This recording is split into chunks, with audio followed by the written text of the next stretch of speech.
Chào cô bác anh chị em và các bạn. Hôm trước mình đổ bánh bèo miền Nam rồi, hôm nay mình sẽ đổ thêm bánh bèo miền Trung, bánh bèo chén Huế. Bánh bèo mềm thiệt là ngon luôn. Bánh bèo chén có xoáy nè. Cô bác anh chị em và các bạn muốn làm bánh cho ngon á thì theo như mình thấy là nên ngâm cái bột rồi mình để qua đêm. Như vậy thì bột nó nở, lúc sau cái bánh của mình đổ ra nó có độ dẻo ngon. Bởi vì cái bột nó hút nước, do vậy mình sẽ ngâm bột trước nha. Bột gạo nè, hiệu nào cũng được hết trơn á.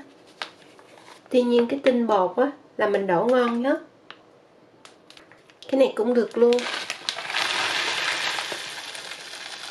Muốn cho cái bánh dai thì mình cho một chút xíu bột năng. Nếu anh chị em và các bạn nào muốn cho cái bánh nó ngon á, mình có thể cho tinh bột khoai tây. Sao cho đủ 420g nha. 1,5 muỗng cà phê muối. Nước. Mình cho vào đây 1,5 lít nước. Sau đó mình quậy lên cho nó tan bột. Cái nước lúc nãy là cái nước bình thường, không nóng không lạnh. Rồi bây giờ mình để đây nha. Nãy giờ mình ngâm cũng khoảng 4 tiếng rồi. Anh chị em và các bạn sẽ thấy cái nước trong nè. Bây giờ mình đổ cái nước này ra. Cái mình đổ bao nhiêu thì mình lấy cái nước mới, mình chăm lại bấy nhiêu nha. Do là ở nhà mình thích ăn nhân nhiều, thành thử ra mình làm ở đây là 150g thịt nạc dăm á, có mỡ có nạc. Tôm mình cũng bằm hoặc là xay nhuyễn.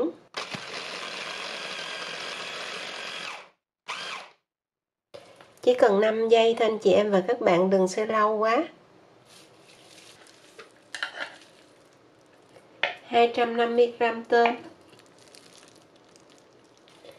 Mình xay hoặc là bằm củ hành luôn khoảng 20g.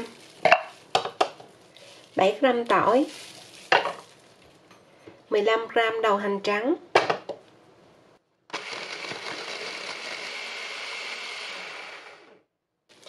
Bây giờ mình ướp gia vị. Do cái này chút nữa mình ăn với nước mắm á, anh chị em và các bạn nêm vừa phải thôi. Đây là bột nêm gà 1/2 muỗng cà phê. Bên đây thì 1/4 muỗng cà phê. 1/2 muỗng cà phê đường. Còn bên thịt thì 1/4 muỗng cà phê đường luôn. 1/6 muỗng cà phê muối bên thịt. 1/4 muỗng cà phê muối bên tôm. Tiêu mình cho nhiều chút. Bên đây luôn. Hành tỏi bên đây là 1 muỗng cà phê. Bên thịt thì 1/2 muỗng cà phê hành tỏi.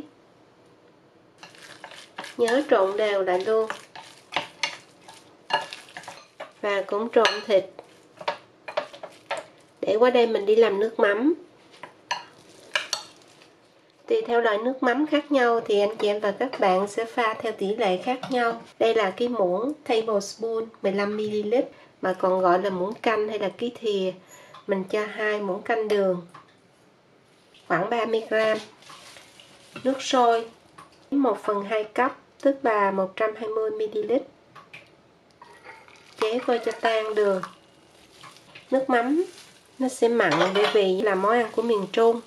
Hôm trước mình khuyên chia sẻ bánh bèo miền Nam rồi. Cái vị của miền Nam thì ăn nó ngọt hơn là miền Trung. Mình cho 2 muỗng canh nước mắm là 30ml. Cái loại nước mắm ngon này nha. Sau đó mình quậy cho tan, rồi có thể nếm lại, gia giảm tùy theo khẩu vị của gia đình. Rồi mình chờ cho nguội, cái mình cắt ớt lát cho vô. Ở nhà mình con gái mình á phải có mỡ hành thì nó mới ăn. Mình thử ra mình làm thêm mỡ hành đó.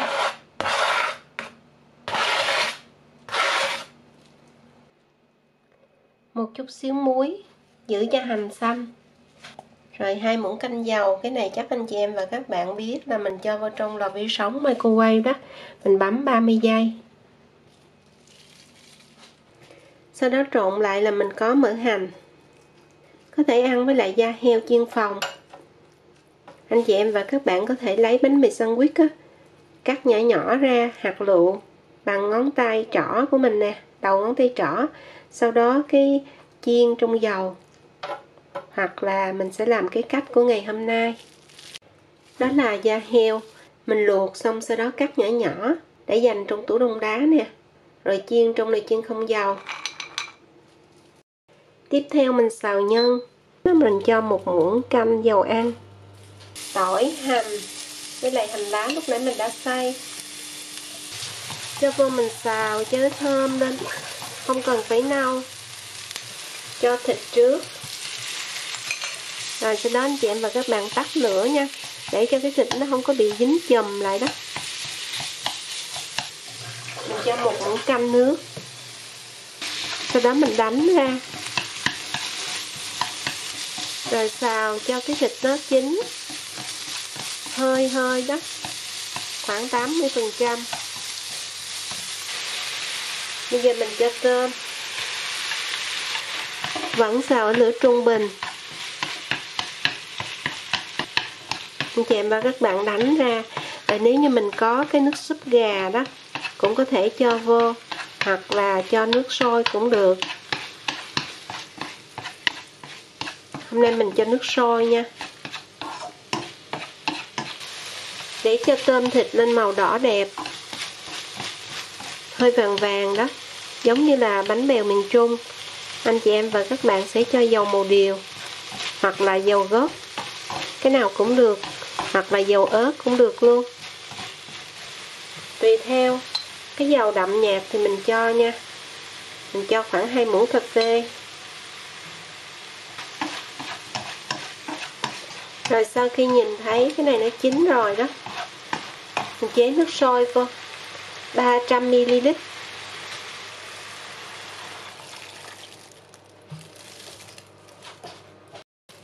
Mình lấy 60ml nước lạnh, tức là 4 muỗng canh. Tinh bột bắp hoặc là bột năng hoặc là tinh bột khoai tây. Anh chị em và các bạn cho 2 muỗng canh nha. Quậy cho tan ra. Rồi mình cho vô luôn. Anh chị em và các bạn sẽ quậy nhanh. Cũng như mình thích cho nó đỏ hơn thì có thể cho thêm dầu màu điều trước khi tắt bếp á. Sau đó mình cho một chút xíu cái hành, mỡ hành lúc nãy vô nha, cho thơm. Rồi mình đã có nhân sệt ở đây. Sau khi có đầy đủ hết rồi, bây giờ mình sẽ đi đổ bánh.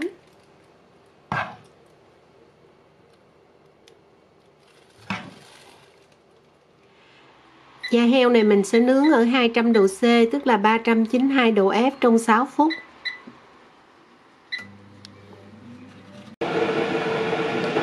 Khi anh chị em và các bạn nghe nó chạy, nó kêu ở trong đó thì phải tắt lò. Mình có da heo đang nổ lớp bớp ở đây. Giòn quá chừng. Phồng ra nè.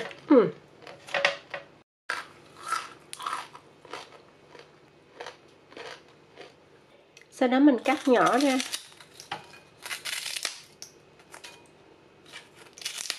Giòn quá. Đây là lần lắng nước thứ hai. Cũng giống như lúc nãy, anh chị em và các bạn sẽ đổ cái nước trong ra. Và bây giờ mình sẽ chế nước sôi vô nha. Thay cái lượng nước trong này bằng nước sôi. Và nếu như mà mình đổ cấp tốc thì sẽ khử cái mùi hôi bột bằng cách là vắt vào một miếng chanh.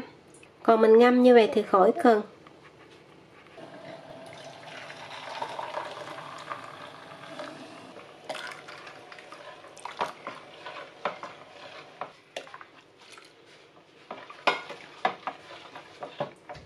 Rồi bây giờ mình nấu nước đổ bánh luôn. Mình sẽ lấy một cái khăn sạch, sau đó cột cái nắp lại. Để chút nữa khi mình nấu nó không có bị chảy cái nước xuống, làm ướt bánh, nhão bánh. 2/3 nồi nước hoặc ít nhất là phải nửa nồi. Mình phải nấu nhiều nước.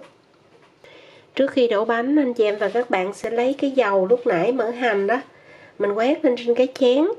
Có thể lấy cái chén ăn cơm bình thường cũng được. Đó là cái chén ăn cơm này nè. Thì lúc mình đổ cái bánh nó có thể lớn hơn là cái bánh bình thường chút xíu. Nhưng mà mình thấy cái chén này là đổ ra nó cũng đẹp lắm luôn á. Hoặc là cái chén này. Chén dày nó giữ nhiệt á, thì chút xíu sau cái bánh của mình nó sẽ có xoáy đẹp. Và đây là cái chén mà mình hay đổ bánh bèo nhất. Chén nhà quê ngày xưa. Không có chén nữa thì chị em mình lấy cái khuôn muffin, tức là cái silicone này nè. Sau khi nước sôi, mình sẽ hấp chén trong 3 phút. Chén nóng, lửa lớn thì bánh bèo sẽ có xoáy. Mình cho vào đây 1 muỗng canh dầu ăn, rồi quậy lên.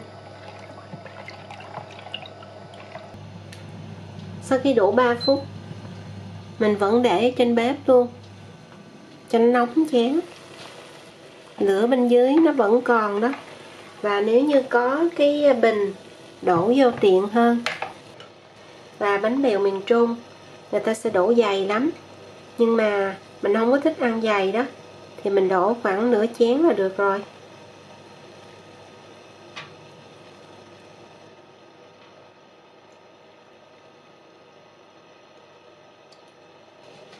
Rồi đậy lại, nhớ để lửa thiệt lớn nha, hấp 5 phút.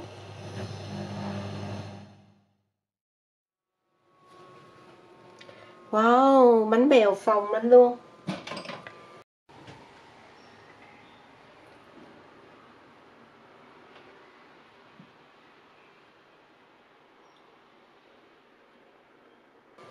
Và để cho cái bánh nó có xoáy nhiều đó, anh chị em và các bạn sẽ lấy cái sừng hấp, nó có cái lỗ lớn hơn cái này luôn đó, thì cái xoáy nó lại càng nhiều hơn.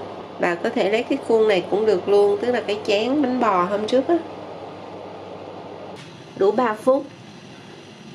Anh chị em và các bạn nhớ quậy bột trước khi đổ.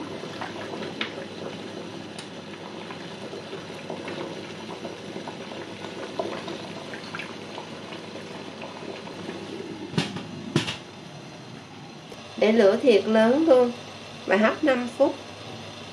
Sau khi đủ 5 phút nè, wow, đó, anh chị em và các bạn thấy không, nếu như mà mình càng lấy cái chén mà sâu sâu á, ôi trời, khói quá, hơi nước quá, nó sẽ có nhiều cái gọi là lúm đồng tiền.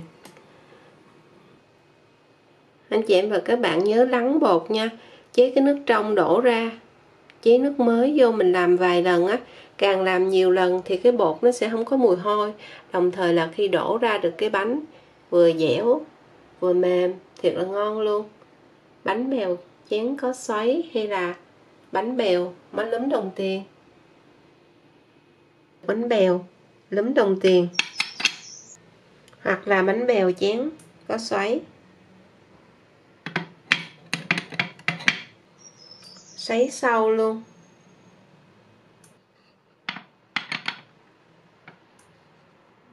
Anh chị em và các bạn thấy ngon chưa? Cho vô luôn nè. Bánh bèo miền Trung, nước mắm ớt, da heo chiên giòn nữa. Các bác anh chị em và các bạn cùng đổ bánh bèo cho gia đình nha, và cùng ăn thiệt ngon. Xin chào tạm biệt, hẹn gặp lại ở video kỳ tới.